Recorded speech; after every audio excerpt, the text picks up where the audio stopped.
Friends, Tadepalligudem సభ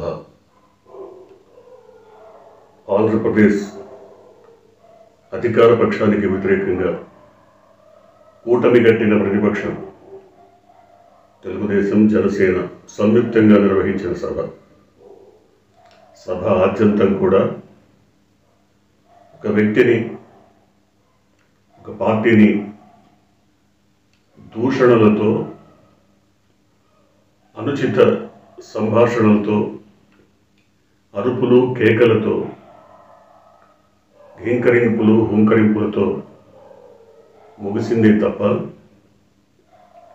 ఆ కూటమి, ఆ సరికొత్త కూటమి ఏం చేయబోతుంది, ప్రజలకు ఏ రకమైన హామీలు ఇవ్వదలుచుకుంది, రాష్ట్రాభివృద్ధికి ఏ రకమైన కొత్త పథకాలను నిర్వచించింది,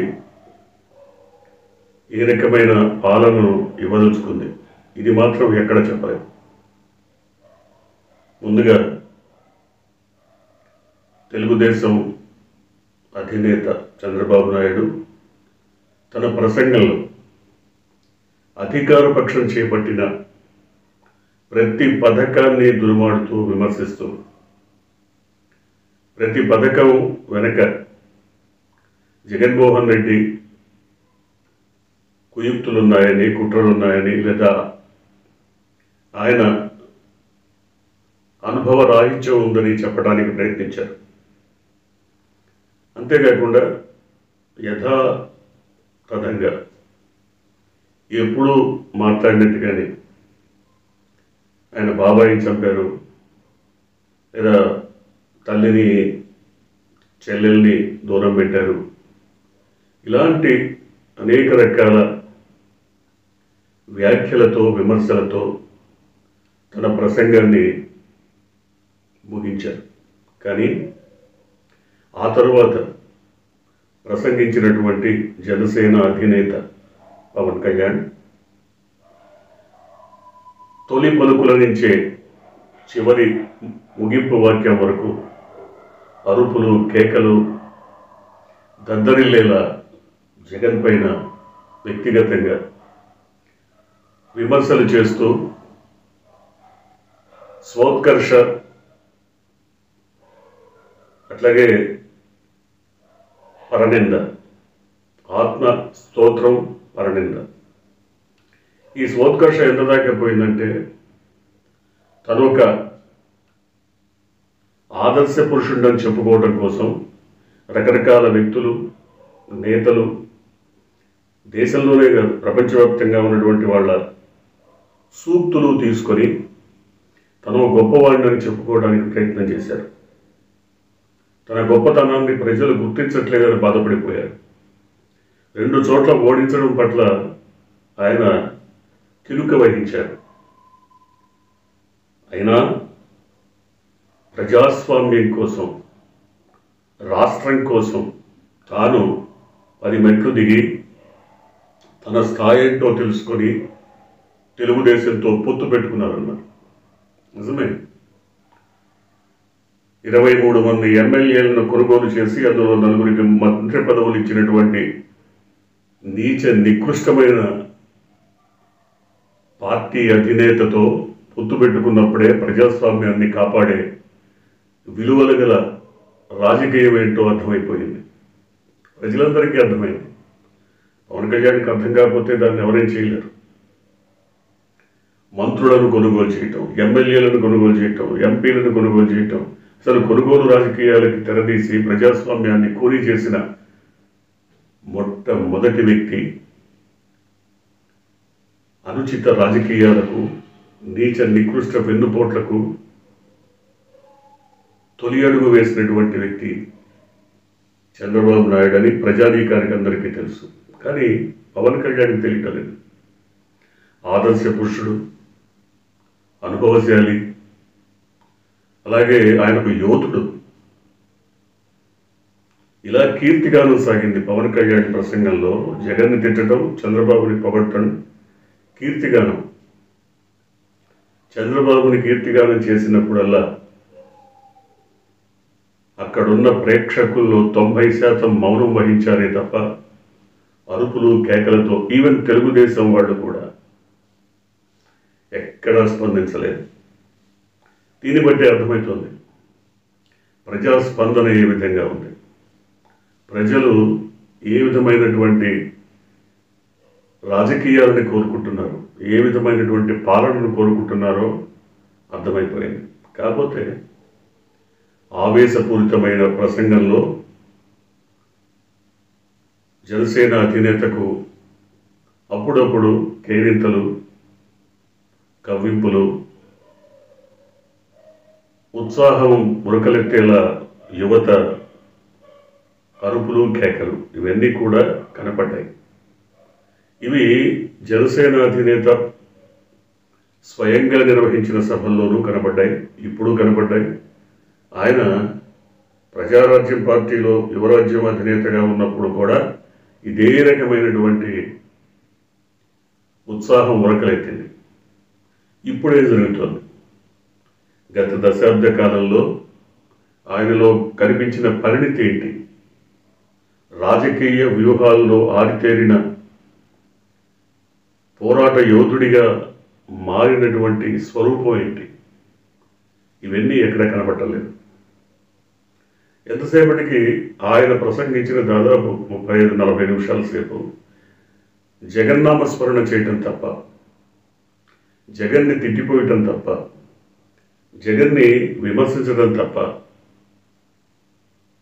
ఒక వ్యక్తిని అంతగా విమర్శించి ద్వేషించి కసి పెంచుకొని కక్ష తీర్చుకోవాలనుకునే రాజకీయాలు మనుగడ సాగిస్తాయా? ఇది ఆలోచించాల్సిన ప్రశ్న. ఎందుకంటే వాళ్ళు ప్రజల్లో దాదాపు బడుగు బలహీన వర్గాలు, బీసీలు, ఎస్సీలు, ఎస్టీలు, మైనారిటీలు వీరందరిలో కూడా చిన్నపిల్లల నుంచి వయోవృద్ధుల వరకు అనేక రకాల పథకాలతో వారి జీవితాలకి అంతో ఎంతో ఆలంబనగా ఉన్నటువంటి, నేరుగా కుటుంబ సభ్యుల అకౌంట్లకు చేరే సొమ్ము వారి జీవితాలని అంతో ఎంతో మలుపు తిప్పింది. 2 రోజులకోసారి అన్నం తినే కుటుంబాల్లో సగటున రోజుకు 2 సార్లు 2 పూటల అన్నం తినే పరిస్థితి ఏర్పడింది. మందులు మాకులు లేక,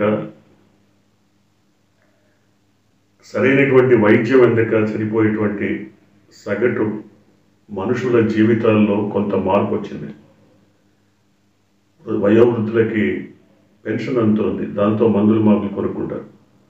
ఇతరత్ర ఏదైనా ఊహాతీతమైన జబ్బులు సంఘటనలో జరిగినప్పుడు దాదాపు 25 లక్షల రూపాయల వరకు వ్యయమయ్యే వైద్యాన్ని పేద బడుగు బలహీన వర్గాలు, ఎస్సీ, ఎస్టీలు, మైనార్టీలకు జగన్మోహన్ రెడ్డి అందిస్తున్నారు. ఈ పథకాలన్నిటినీ ఎలా కాదనగలం?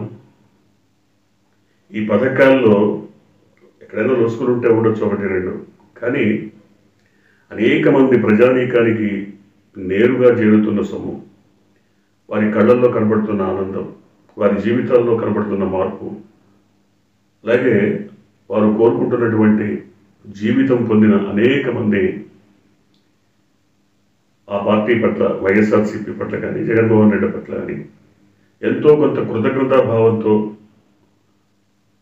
తమ ఓటును అటువైపు వెయ్యాలని నిర్ణయించుకున్నట్టుగా అనేక రకాల ఉదంతాలు కనబడుతున్నాయి. అయినప్పటికీ ఇవాళ తాడేపల్లిగూడెంలో జరిపినటువంటి సభలో ఎక్కడ కూడా ఈ పథకాల్లో లోపం ఏంటి, ఈ పథకాల వల్ల నష్టపోయింది ఎవరు, ఈ పథకాల వల్ల ప్రజానీకంలో ఏ రకమైనటువంటి మార్పు గోచరించింది, అది మంచి మార్పా చెడు మార్పా, దీన్ని డిస్కస్ చేయలేదు. ఇలాంటి విషయాల జోలికే పోలేదు. నిజానికి ప్రభుత్వం మీద మనం దాడి చేయాలంటే ఆ ప్రభుత్వ కార్యకలాపాలని లేదా ప్రభుత్వం చేపట్టిన పథకాలని దుయ్యబట్టాల్సినటువంటి అవసరం ఉంది. ప్రభుత్వ పథకాల్లో లొసుగులు చూపించాల్సినటువంటి అవసరం ఉంది. ప్రభుత్వం చేపడుతున్న కార్యక్రమాల్లో అవకతవకలను వెలికి తీయాల్సినటువంటి అవసరం ఉంది. కానీ ఇవన్నీ ఏమీ లేకుండా కేవలం వ్యక్తిగతంగా జగన్మోహన్ రెడ్డి పైన అక్కసుతో, కక్షతో, కసితో పెట్టేగిపోతే జనం ఓట్లేస్తారా? ఆ కాసేపు ఆనందిస్తారు, ఈలలేస్తారు, గోల చేస్తారు. లేదా ఓటు హక్కు లేని చాలామంది కుర్రకారు ఆనందంతో కేరింతలు కొడతారు. కానీ ఆలోచించే ప్రతి ఒక్కరూ కూడా మీరు ప్రభుత్వాన్ని విమర్శించాలా లేదా జగన్మోహన్ రెడ్డిని విమర్శిస్తున్నారా? ఏం చేస్తున్నారు? వ్యక్తిగతంగా జగన్మోహన్ రెడ్డిని తిట్టిపోయటం వల్ల వచ్చే ఉపయోగం ఏంటి? ప్రజలకు వచ్చే ఒరిగేది ఏంటి? ప్రజలకు జరిగే మేలేంటి? పోనీ మీరు ఏదైనా కొత్త పథకాల గురించి కనీసం ఒక్క పథకాన్ని గురించి అయినా చెప్పారా? లేదే. మీరు అధికారంలోకి వస్తే చేయబోయేటువంటి పాలన గురించి ఏదైనా వివరించారా? లేదే. మరి ఎందుకని ప్రతిపక్ష కూటమికి ఓట్లేయాలి? ఏ రకంగా ప్రతిపక్ష కూటమిని హక్కుని చేర్చుకోవాలి, ఆదరించాలి, ప్రభుత్వాన్ని అందించాలి? ప్రభుత్వ కూటమిలో చంద్రబాబు పాలన గురించి దాదాపు 14 సంవత్సరాల పాటు ప్రజలందరూ ఆయన పాలనని చవిచూశారు, రుచి చూశారు. పాలనలో ఉన్నటువంటి లొసుగులేంటి, మంచి ఏంటి, చెడేంటి అన్నీ తెలుసుకున్నారు. ఏదో అన్నం ఉడికిందా లేదా అని ఒక మెతుకు పట్టుకుంటే చాలు. కానీ 1, 2 కాదు, 14 ఏళ్ల పాటు ఆయన పాలన చూశారు. మీరు చేసే అపరిపక్వ వాదనలు, విమర్శలు ఏమీ మీరు చేస్తున్నటువంటి స్వోత్కర్ష, మిమ్మల్ని మీరు పొగుడుకోవటం, జగన్మోహన్ రెడ్డిని తిట్టిపోయటం, ఇలాంటి వాటి గురించి ప్రజలు ఎంతసేపటికి మీ పట్ల ఆకర్షితులైపోతారని మీరు భావిస్తుండొచ్చు. కానీ విఘ్నులైనటువంటి ప్రజానీకం సముచితమైనటువంటి నిర్ణయం తీసుకుంటారని మీరు గ్రహించలేకపోతున్నారు. మనం ఏం చేశామని, ఏం ఉడకబెట్టామని, ప్రజలకు ఏం అందించామని, ఏం అందిస్తామో పోనీ కనీసం అదన్నా చెప్తున్నామా? అది కూడా లేదే.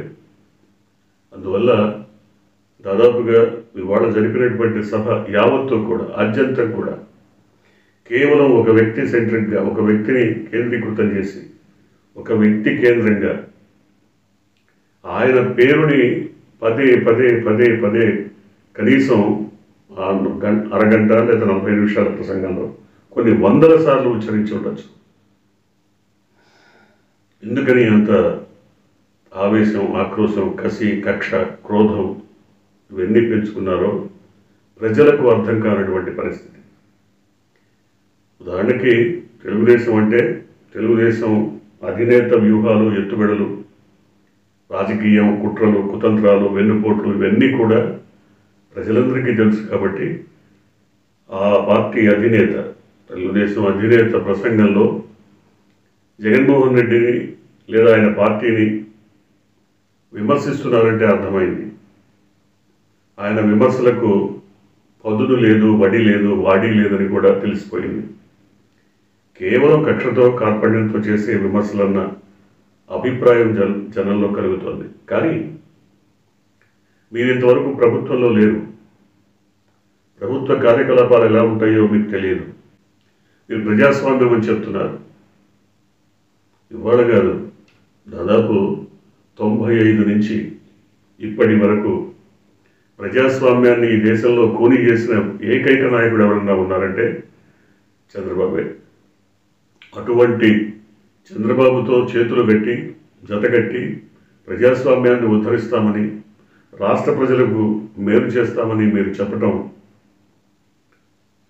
ఏదో దొంగలు దేశభక్తిని బోధించటం, దొంగలు ఏదో వేదాలు వల్లించటం, ఇలాంటివి వాటిలాగానే కనబడుతుంది తప్ప అదే ఇండివిజువల్గా స్వతంత్ర వ్యక్తిత్వంతో సొంతగా మీరు మీ పార్టీ తరఫున మాట్లాడి ఉంటే, మీరు మీ ప్రసంగంలో పలుమార్లు చంద్రబాబుని ఆకాశానికి ఎత్తి, భుజానికెత్తి